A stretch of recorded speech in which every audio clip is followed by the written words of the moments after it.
Muy buenos días a todos. Para mí también es un gusto estar aquí con ustedes y sin duda alguna, pues el aportar para poder estar claros que en esta situación tan difícil que estamos pasando a nivel mundial, muchas enfermedades crónicas tienden a descompensarse. Máximo debido a que pasamos con poca actividad física, comiendo alimentos que pues, no son 100% saludables, incremento en el estrés debido a la situación económica que se está pasando a nivel mundial, la reducción de las expectativas en cuanto a los negocios de muchas personas también hacen que se descompensen las enfermedades crónicas y dentro de ellas la hipertensión arterial.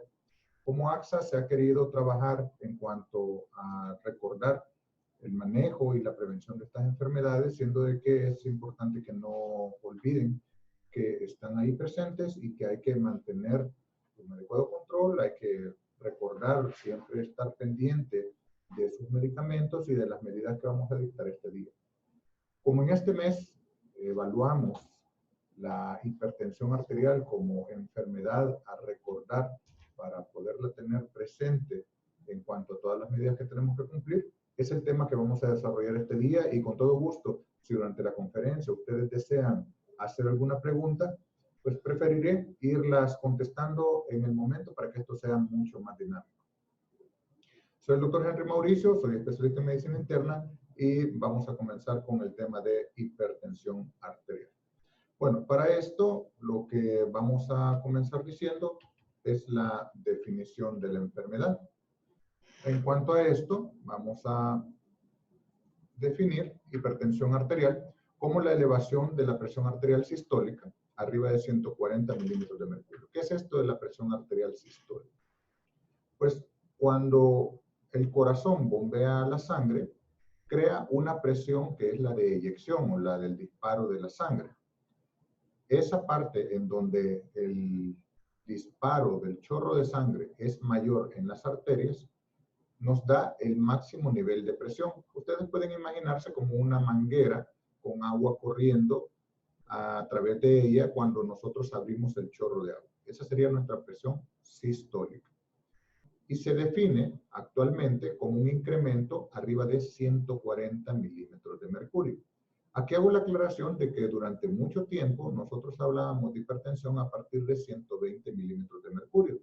Y esto ha ido cambiando a medida que ha transcurrido el tiempo y lo definimos como prehipertensión, esos valores o presiones arteriales normales altas. Pero en el caso de 140 ya estamos hablando de un paciente que ameritará tratamiento médico y que se definirá como hipertenso de ahí en adelante para toda su vida. Cuando nosotros hemos pasado la primera eyección cardíaca y verificamos que la presión se ha reducido un poco en la arteria, entonces tenemos la otra presión, la que se llama diastólica. Y en este caso, cuando la diastólica llega arriba de 90, también nos consideramos hipertensos. No es necesario que las dos presiones arteriales estén elevadas para considerarse hipertenso. Usted puede ser un hipertenso solamente de la sistólica o un hipertenso solamente de la diastólica. Es decir, puede tener 140 sobre 70 y ser hipertenso. Puede tener 120 sobre 90 y también ser hipertenso. Entonces, el valor tanto de la sistólica como la diastólica es importante tenerlo en cuenta para que ustedes definan si son o no hipertensos. Y para esto les traigo esta imagen. El celebrar, si es que podemos llamar celebrar el Día Mundial de la Hipertensión Arterial, recordar este día, nos hace pensar que cuando andamos en la calle haciendo nuestras actividades diarias, ¿cómo nos encontramos de la presión arterial? En este momento que usted está viendo la conferencia, ¿cómo está de su presión arterial? Y las personas que normalmente andan haciendo sus cosas en la calle, celebrando, disfrutando, pueden tener niveles de presión arterial alta y no sentir absolutamente nada. Y esta imagen lo demuestra claramente en donde podemos andar disfrutando y andar con crisis hipertensiva con presiones tan altas como de 188-93 y no sentir nada en ese momento. Es por eso que es tan importante recordar que la hipertensión arterial se hace el diagnóstico solamente a través de un chequeo médico de la presión. Según la Organización Mundial de la Salud, el número de casos de hipertensos va en ascenso y al momento tenemos 96 millones de personas con hipertensión arterial a nivel mundial. Cada año morirán aproximadamente 9.4 millones de personas a causa de ella. Y el 45% de todas las causas de muerte cardíaca son a consecuencia de la hipertensión arterial. Vamos a ver en la presentación todas estas causas. Como ustedes pueden observar, que la hipertensión arterial al final de cuentas no termina diagnosticándose como tal, sino que termina diagnosticándose como un derrame cerebral, como un infarto, como un bloqueo cardíaco o como insuficiencia renal. Para el momento ya es demasiado tarde debido a que ya hubo daño en los órganos a los cuales la hipertensión arterial afectó. El 51% de muertes por causa cerebral también nacieron por una hipertensión arterial. Entonces, si ustedes miran, las consecuencias de la hipertensión llevan a nivel mundial una alta tasa de mortalidad. Por cada 100,000 personas tenemos en las áreas verdes de 12 a 74 fallecidos, en las áreas amarillas de 75 a 108, en las áreas naranja de 109 a 151 y en las áreas rojas de 152 a 400 muertes por cada 100,000 habitantes. Y si nos ponemos nosotros a buscar las tasas de mortalidad en cuanto a enfermedades cerebrovasculares, es decir, derrames cerebrales, ictus, debido a hipertensión arterial, las tasas pueden subir hasta 132 o 240 personas por cada 100,000 habitantes. Entonces, ¿qué es la causa de la hipertensión arterial? ¿Qué nos lleva a ser hipertensos? Entonces, si nosotros tenemos hipertensión arterial, sería necesario buscar causas hereditarias. Las causas hereditarias son importantes determinarlas en el momento de la historia clínica. Cuando nosotros estamos evaluando al paciente en cuanto a su historia, verificamos si usted tiene antecedentes paternos o maternos de hipertensión arterial. No es igual ser diagnosticado hipertenso y que sus padres no lo hayan sido, a ser diagnosticado hipertenso y que su padre haya tenido un infarto entre los 40 y los 60 años. Su riesgo es mayor si tiene un antecedente familiar relevante de este tipo. El consumo de sal también es importante. Comer sal en exceso está relacionado con un incremento en las cantidades de agua a nivel circulatorio y esto hace que incremente la presión arterial también por mala regulación de los riñones en cuanto a las necesidades que usted tenga de líquido. Fumar, el exceso de alcohol, no realizar actividad física, que en esto pues hay diferentes niveles. Muchas personas creen que no tienen actividad física y hay algunos estudios que nos demuestran que por lo menos si usted trabajaba sentado y decide tratar de trabajar lo más posible parado, mejora su actividad física. No utilizar ascensores, no utilizar escaleras eléctricas, sino que tratar de ir caminando lo más que pueda, incrementa la actividad física. Pero los conceptos de actividad física, deporte o dedicarse a una rama específica de actividad son diferentes. Para que usted diga que tiene actividad física, debe cumplir con por lo menos 15 minutos por día de lunes a viernes de una actividad alta. Y si no puede cumplir con los 15 minutos de una actividad alta porque no la tolera, debe tener 30 minutos por día de una actividad moderadamente alta, es decir, intermedia. Los ejercicios aeróbicos que se pueden hacer en casa en estos tiempos de cuarentena son importantes y existen múltiples tutoriales para personas principiantes ahora en Internet. Es muy fácil tenerlo. Sin embargo, siempre se sugiere preguntarle a su médico acerca de cuál sería la mejor actividad que usted puede realizar en casa. El poco consumo de agua y en vez de esto consumir altas cantidades de café o bebidas azucaradas también está relacionado con hipertensión arterial. El comer grasas sobresaturadas, que pasa más desapercibido hoy en día debido a que comidas como boquitas y otras frituras que comemos no se relacionan como comidas con grasas sobresaturadas, cuando sí lo son. Las comidas que vienen en bolsas, que traen grandes cantidades de sal y grandes cantidades de grasas, son estas comidas que aparentan venir secas, como papas, yucas, plátanos y cosas por el estilo, que en realidad han sido freídas y refreídas sobre grandes cantidades de aceite reutilizado. La utilización de sal y drogas ilícitas también está relacionado. Y no asistir a los chequeos médicos, aunque usted crea que no tiene ninguna enfermedad. El hecho de decir que usted no padece ninguna enfermedad solamente porque no siente nada es un error. Debe de mantener por lo menos 2 chequeos por año para asegurarse que no está sucediendo nada malo. Entonces, ¿cuáles son los síntomas? La gran mayoría de pacientes, cerca del 80 al 90% de pacientes, no tendrán ningún síntoma. Algunos otros pueden tener dolores de cabeza o dolores en la parte superior de la nuca, que es lo que nosotros denominamos cefalea occipital, que es la parte posterior, insomnio, mareos frecuentes, sensación de falta de aire cuando camina y dolor opresivo en el tórax anterior. Puede tener algunas enfermedades asociadas, es decir, que puede cursar sola, puede tener trastornos de la tiroides, puede tener tumores cerebrales asociados también, puede sufrir de diabetes, insuficiencia renal, tumores o mal funcionamiento de las glándulas suprarrenales, dislipidemia y obesidad. Estas enfermedades asociadas no siempre vienen con la hipertensión, es decir, podemos tenerlas sola o asociadas con estos otros trastornos. ¿Cómo se da el diagnóstico y las primeras consultas?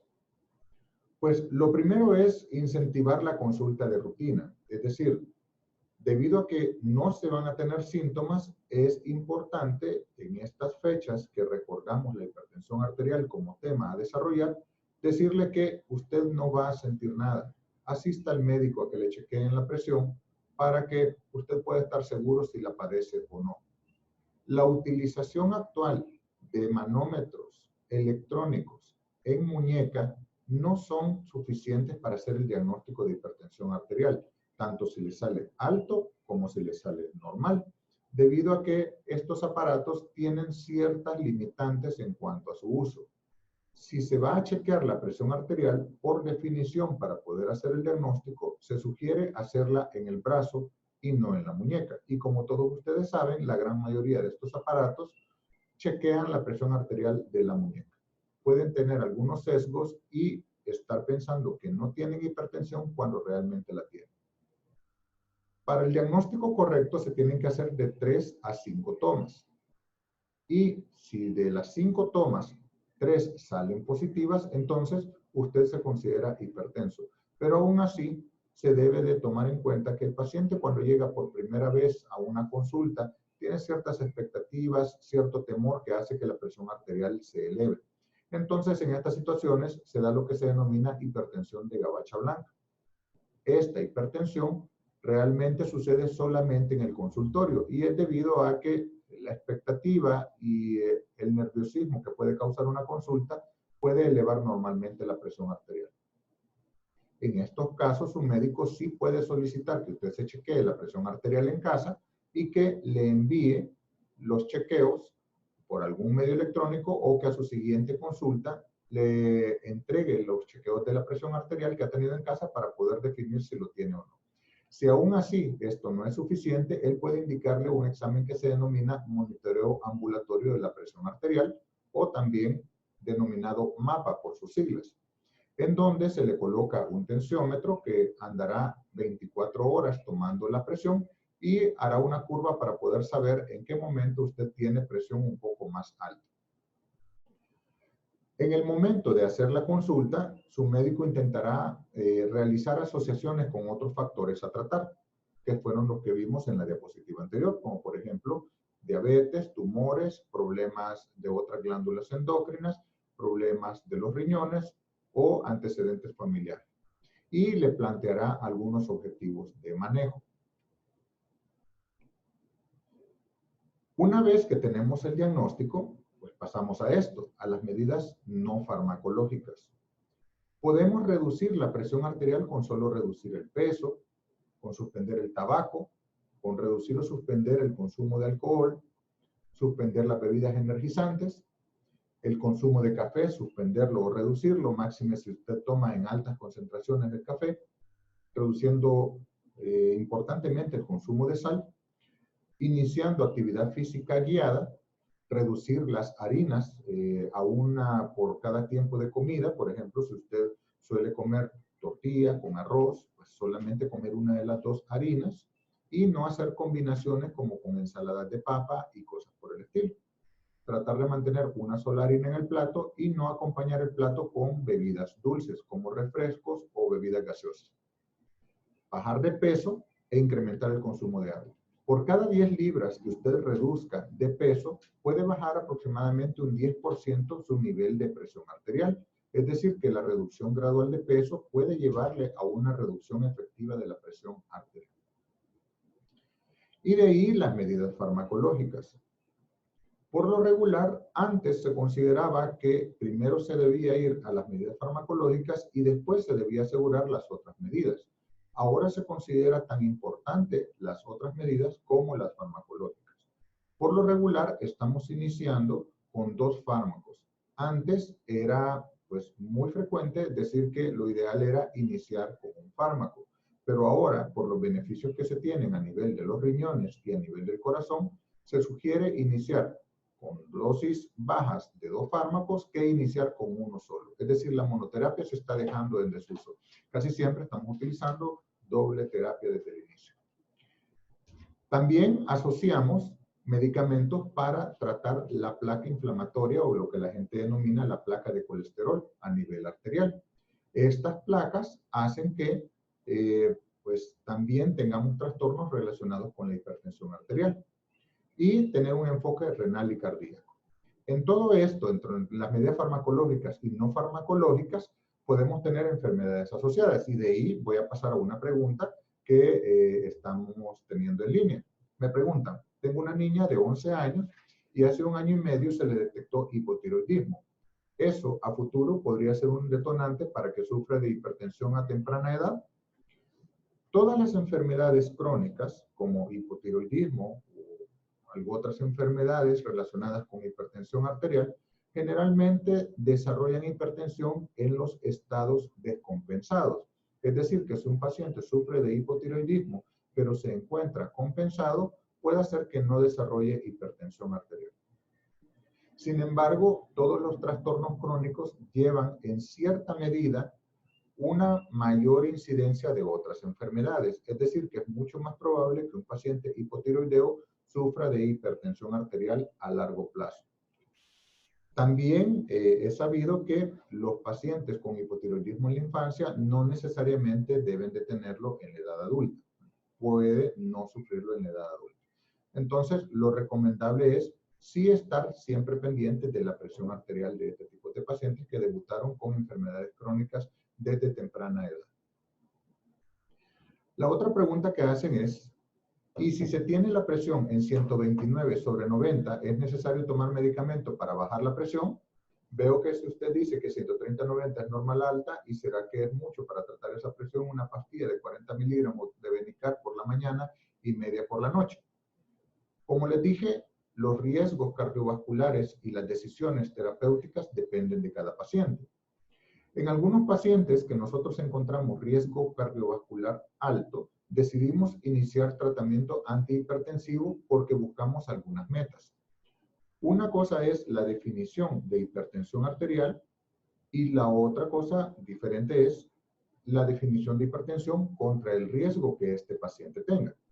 Es decir, si un paciente tiene niveles de colesterol malo muy altos, niveles de triglicéridos altos, es diabético, tiene antecedentes familiares de hipertensión, es decir, su madre fue hipertensa y su padre también, y a esto le agregamos de que hubo algún evento cardiovascular en sus padres, o el médico ha encontrado algunos otros hallazgos que le indiquen que el paciente tiene un riesgo cardiovascular alto, esto se hace con una tabla y se verifica qué tanto riesgo tiene. Entonces, algunas guías nos sugieren iniciar tratamiento antihipertensivo y tenerlo en metas menores de 120 sobre 80. Para estas situaciones es que uno define qué tipo de fármaco es el que el paciente va a tener. El poder decidir qué fármaco es mejor para un paciente sin saber completamente el caso no es lo más prudente. Es decir, no puedo dar ninguna recomendación en base a un caso en específico si su medicamento está bien o mal, porque esto ha dependido de todo lo que su médico ha decidido hacer en cuanto a lo que ha encontrado en sus antecedentes y en su examen físico.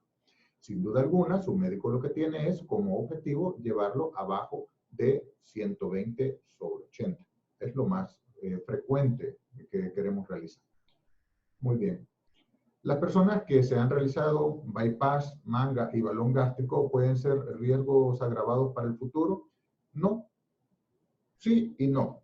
Podríamos decir de que los pacientes que ya decidieron por hacer una cirugía de bypass gástrico, lo que están haciendo es hacer todo el esfuerzo posible para reducir su peso y con esto tener mejorías en cuanto a diabetes, su perfil lipídico y su hipertensión arterial.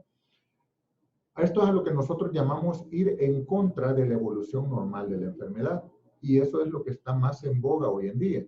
Como ustedes recuerdan, casi siempre las consultas han sido muy pasivas. Es decir, que las consultas se tratan acerca de, pues aquí vengo otra vez y me van a agregar un nuevo medicamento. Y a medida que van pasando los años, los medicamentos se incrementan. Lo que se está tratando de hacer hoy en día es que usted tenga conciencia que algunas cosas se pueden revertir. Por ejemplo, los niveles muy altos de colesterol malo, los niveles de triglicéridos, los niveles de glucosa. Usted los puede revertir controlando adecuadamente su peso. Y muchos estudios avalan la cirugía del bypass gástrico, cirugías bariátricas, para el tratamiento quirúrgico de la diabetes tipo 2 y con esto los otros factores de riesgo. Definitivamente usted no va a dejar de ser diabético, pero sí va a ser un diabético mucho mejor controlado. Va a reducir algunas dosis de los medicamentos y con esto va a reducir su riesgo cardiovascular.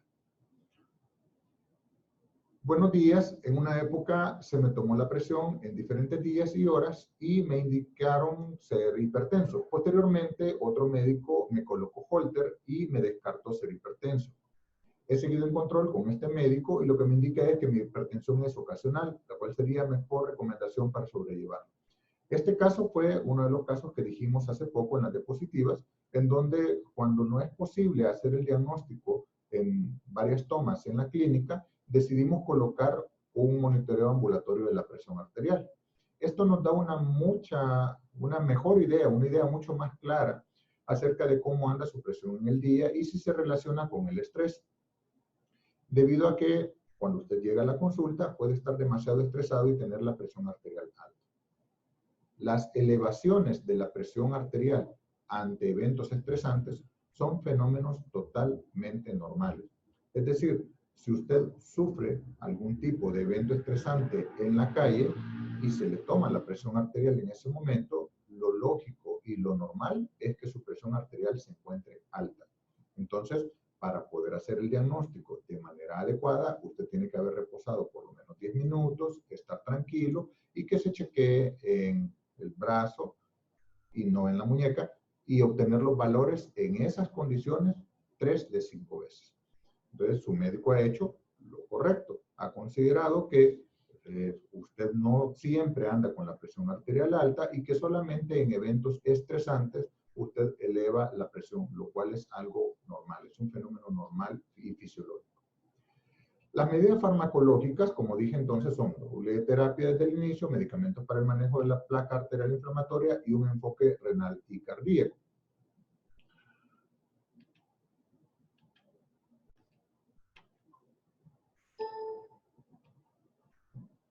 Y las metas en cuanto al tiempo. Perdón por el retraso.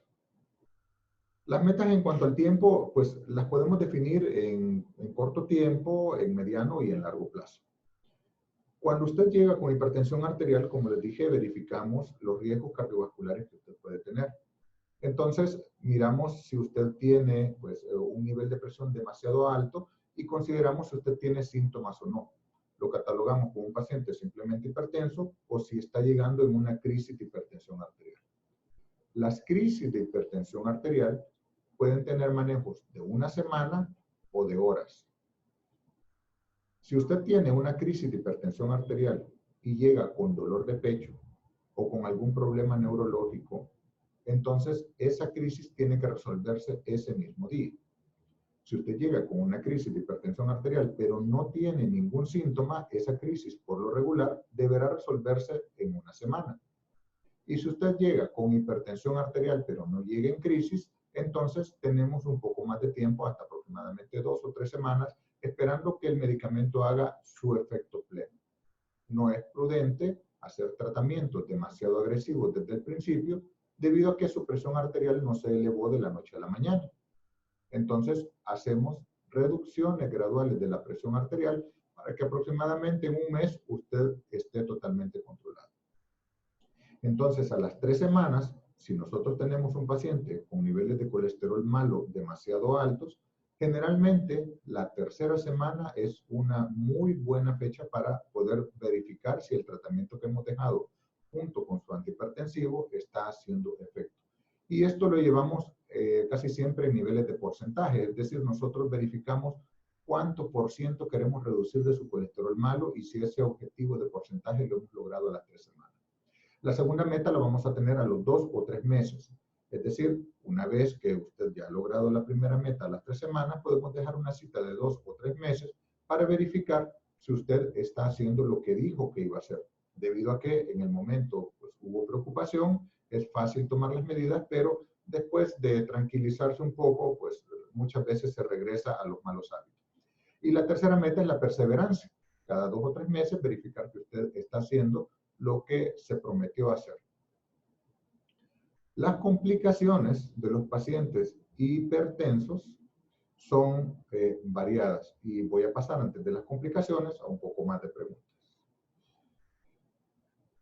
Vamos a ver, la presión de 190/110 requiere hospitalización. Vamos a ver esa.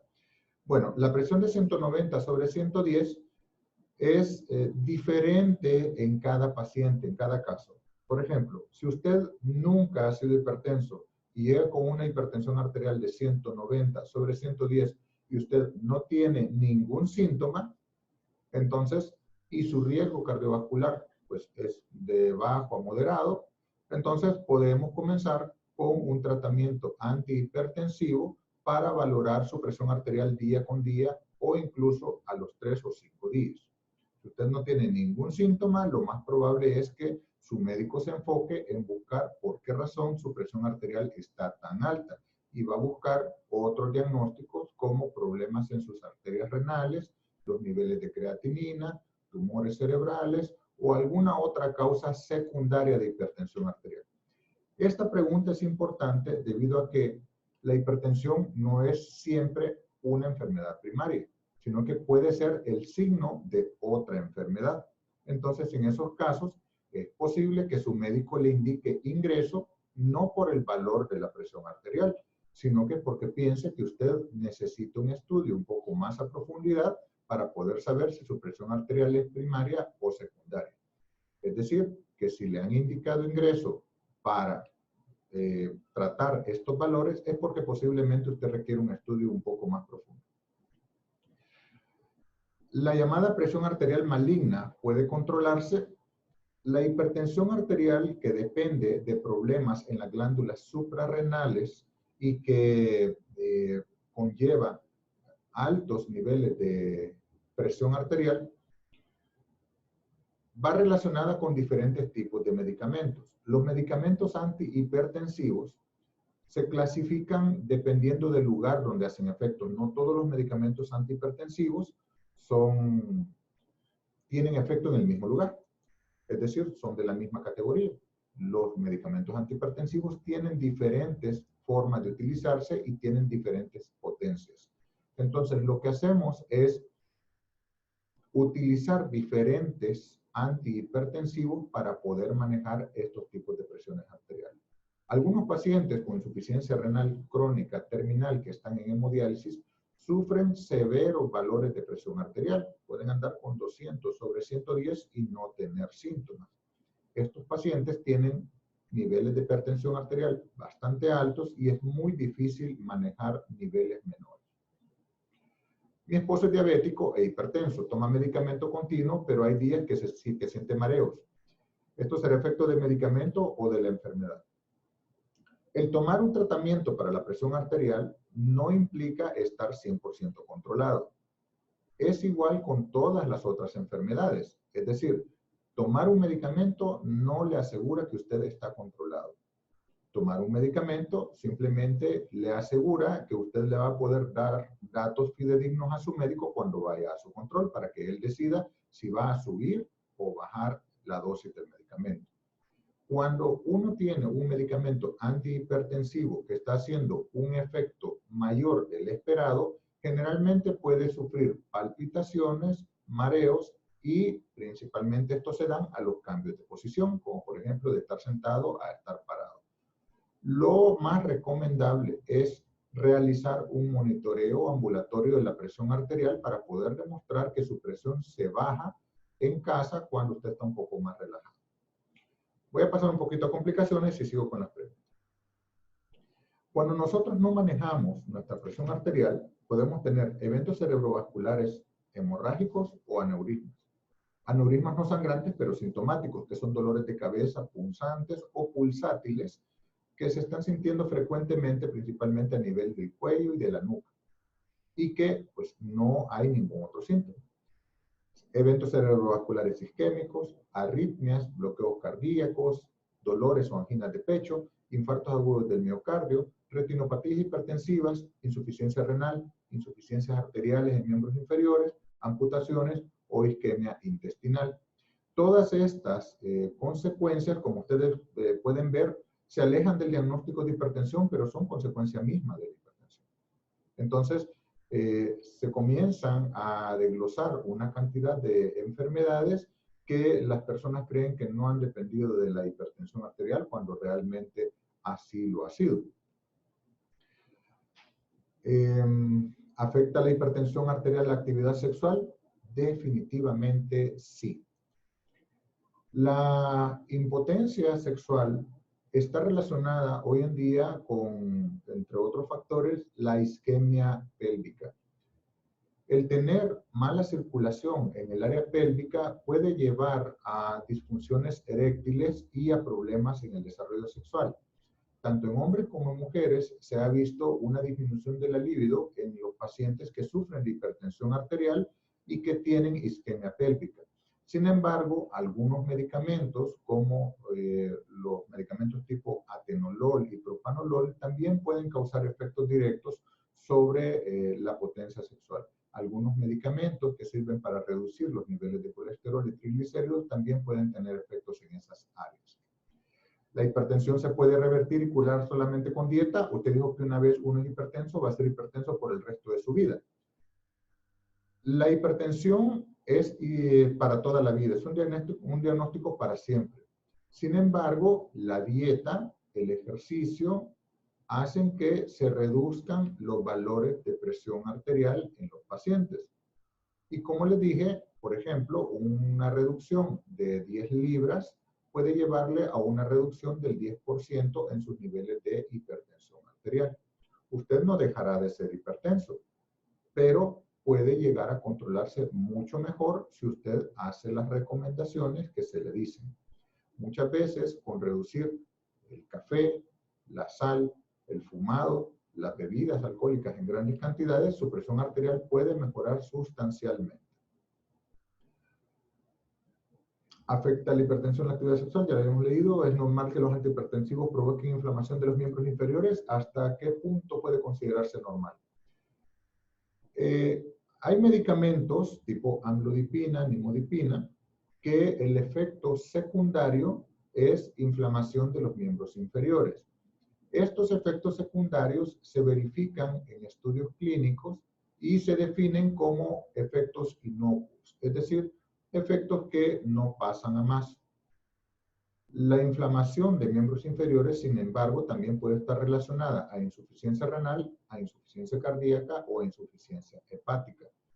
Es muy importante que su médico, por lo tanto, tenga claro que usted no sufre estas otras patologías para que podamos seguir administrando el medicamento de una forma segura. Sin embargo, al relacionar los riesgos contra los beneficios, resultan mayores los beneficios que los riesgos. Entonces, uno considera dejar la combinación debido a que va a tener mejores efectos sobre los riñones y sobre su corazón que la molestia que le pueda causar un leve edema. Un edema demasiado marcado de miembros inferiores no se relaciona generalmente solamente a un efecto de medicamento. Un edema o una inflamación demasiado marcada casi siempre trae consigo una enfermedad de las que dijimos anteriormente.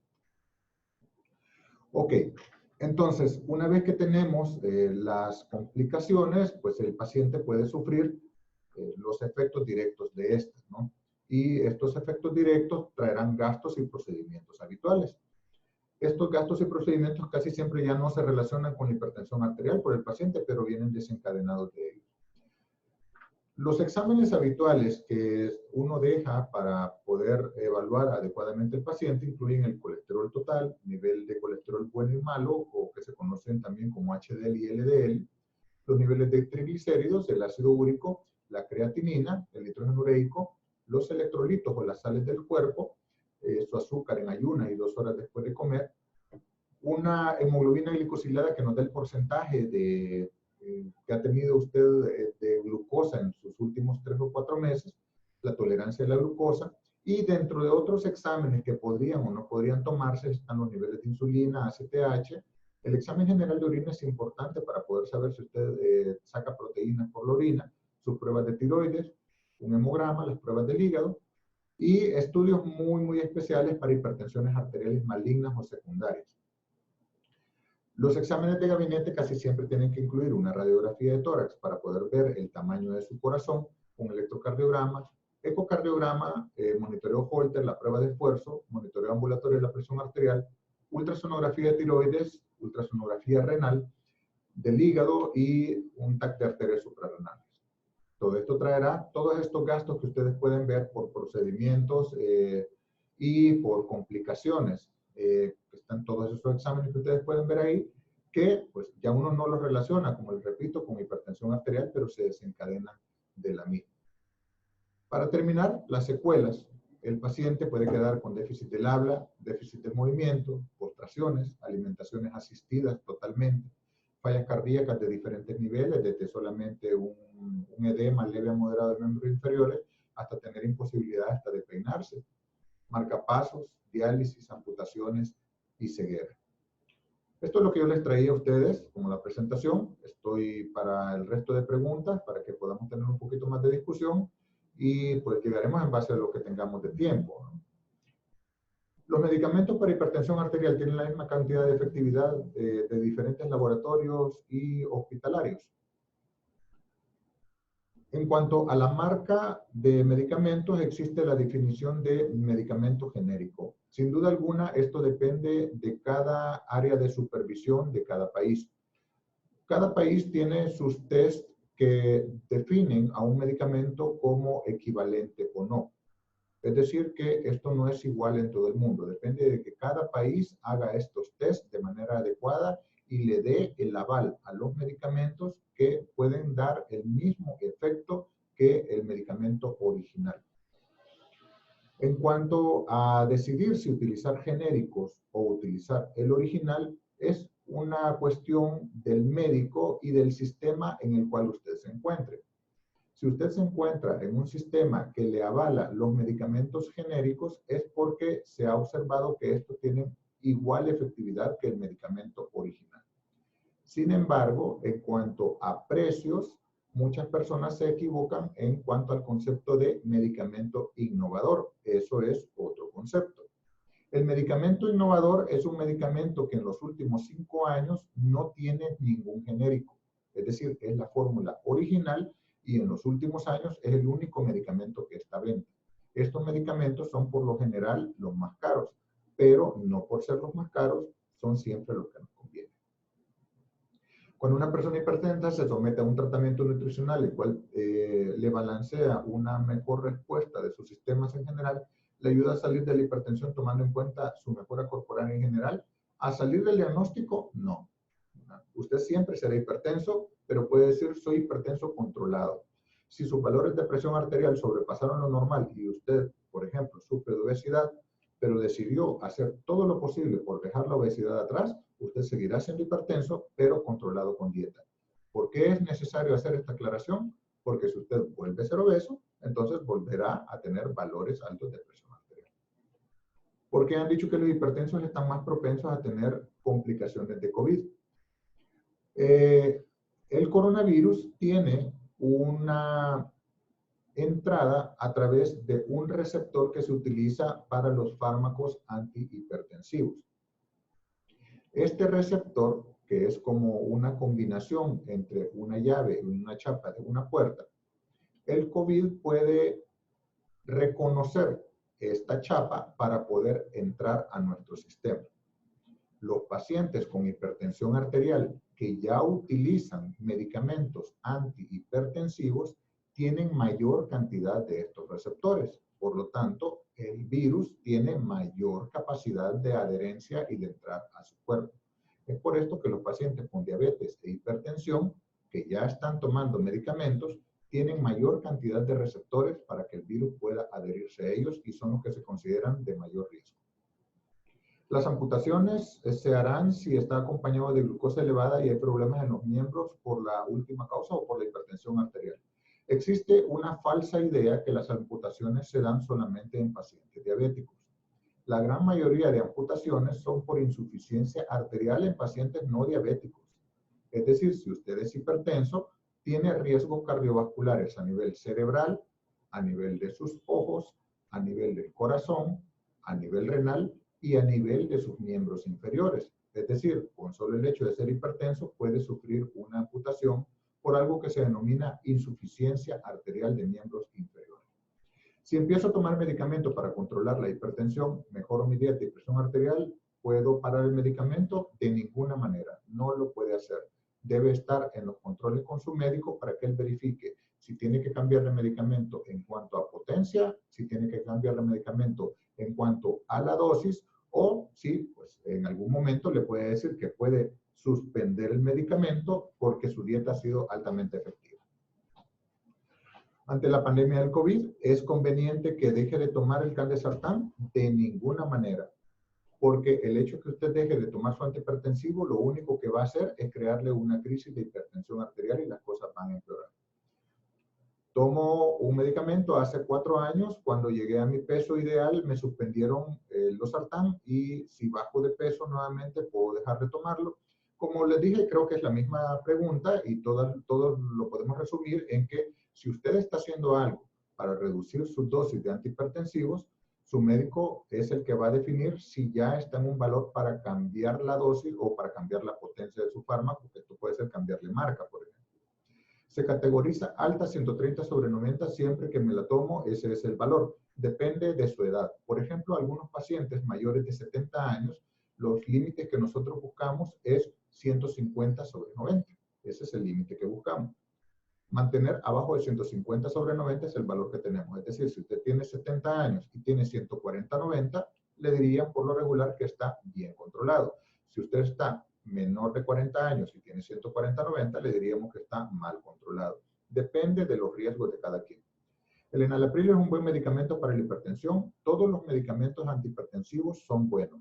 Depende del uso que le demos. No por barato y por antiguo significa que es un mal fármaco. Al final de cuentas, lo que queremos es alcanzar un objetivo y si usted se controla adecuadamente con enalapril, bienvenido sea. Losartán de 50 miligramos es mejor que enalapril. Me dan una marca ahí en especial que no deseo decirla por la cuestión de que las marcas son pues, para cuestiones de la charla no necesarias de decirse. Y como les dije, ningún medicamento es mejor que otro. Depende de los objetivos que tengamos en cada paciente. A veces no se necesita tanta potencia para lograr un objetivo. Y con enalapril pues obtenemos muy buenos resultados y los riñones se protegen adecuadamente. ¿Cuál es la presión normal de un paciente hipertenso medicado, la cual debe tener? Le hemos respondido esta pregunta en varias ocasiones. ¿Qué hay de cierto que para los mayores la presión 140/80 es normal? ¿Y cuál sería la especialidad que debe tratar la hipertensión? ¿Un internista o un cardiólogo? La hipertensión arterial no es una enfermedad exclusiva. La puede manejar tanto el médico general como el internista, como el cardiólogo o el médico de familia. Es más, todas las ramas de la medicina interna como neumología, neurología, reumatología, nefrología, tienen la capacidad de manejar adecuadamente la presión arterial si así lo considera prudente el médico especialista. Sin embargo, por cuestiones de tener el control del funcionamiento de los otros órganos, es que decidimos quién es el que es más adecuado de manejarla. En algunos pacientes que, por ejemplo, se relacionan con diabetes, con problemas de los riñones, de problemas nefrológicos, ya un problema cardíaco, estos pacientes van a estar en un manejo multidisciplinario, casi siempre cardiólogo, endocrinólogo y nefrólogo. Pero si por lo regular no tenemos problemas, un internista o un médico general puede manejarle la presión arterial sin ningún problema. Si los objetivos no se cumplen, pues entonces lo mejor es cambiar. ¿Cuáles son las recomendaciones en hábitos y alimentación para no ser hipertenso si aún no se ha sido médicamente diagnosticado? Lo que dijimos, en primer lugar, la actividad física. Debe cumplir con 15 minutos de actividad física de alta intensidad todos los días, de lunes a viernes, descansar sábado y domingo, durante 15 minutos. Y si no es de alta intensidad, durante 30 minutos de lunes a viernes todos los días. Reducir o abolir el consumo de sal. No fumar. Beber en muy leve cantidad o preferiblemente no beber. Mantener el peso en su peso ideal calculando el índice de masa corporal. Esto lo hace su médico. Mantener los niveles de colesterol y triglicéridos en niveles normales, pero aún así la genética también va a jugar un papel importante. Tengo 60 años, me encontraron 140/90, soy hipertenso, no ingiero medicamentos. Es justa la definición que acabábamos de decir hace poco. Su médico está considerando si usted se valora como un paciente que estaría mejor controlado si no le da medicamento, pero en algún momento lo va a requerir muy probablemente. ¿Es la causa de la hipertensión o solamente la empeora? Ambas. Doctor, pero hay medicamentos que protegen la función renal a diferencia de otros en ese sentido, si existen algunos mejores que otros. Por supuesto, hay medicamentos que en base a los objetivos son mejores que otros, pero el objetivo puede ser diferente. Es decir, usted puede tener un medicamento muy caro y el objetivo no se alcanza con ese medicamento, sino que con un medicamento mucho más barato porque usted requiere a veces una pequeña dosis para alcanzar el nivel que yo deseo alcanzar. Valga la redundancia, perdonen eso. ¿Por qué el enalapril principalmente causa problemas de tos? La molécula contiene un componente que lleva azufre o sulfuro, perdón, y ese componente hace contacto en las vías respiratorias y eso es lo que causa la irritación de la tos. No a todos los pacientes les da este efecto secundario. En cuanto a las harinas, ¿cuál es la mejor? ¿Cuál es la peor? No hay alimentos mejores y peores en cuanto a las harinas, ¿verdad? Las harinas altamente refinadas, los azúcares, son los que más daño hacen, pero obviamente si usted lo come muy eventualmente, pues no tendría por qué hacerle daño. Y si a esto usted le agrega actividad física que quema y degrada estas harinas, pues entonces no hay ningún problema. Saltarse el desayuno o almorzar muy tarde afecta cuando se es hipertenso. Saltarse el desayuno es de las primeras causas de obesidad, no porque no coma le va a dar obesidad, sino que porque usted regula mal sus tiempos de comida y por lo regular llega con más hambre en el almuerzo o la cena y hace atracones. Estos atracones son los que más se relacionan con obesidad y problemas de dislipidemia. Ok, todas las preguntas andan por esa línea. Les agradezco mucho. Ha sido una charla muy activa. Su interacción ha sido muy buena. Espero que esta conferencia haya servido para que podamos tener un mejor conocimiento en cuanto a la hipertensión arterial y una mejor interacción con sus médicos. Para mí ha sido un placer enorme y espero poderle servirle en otra ocasión. Pasen muy buen día.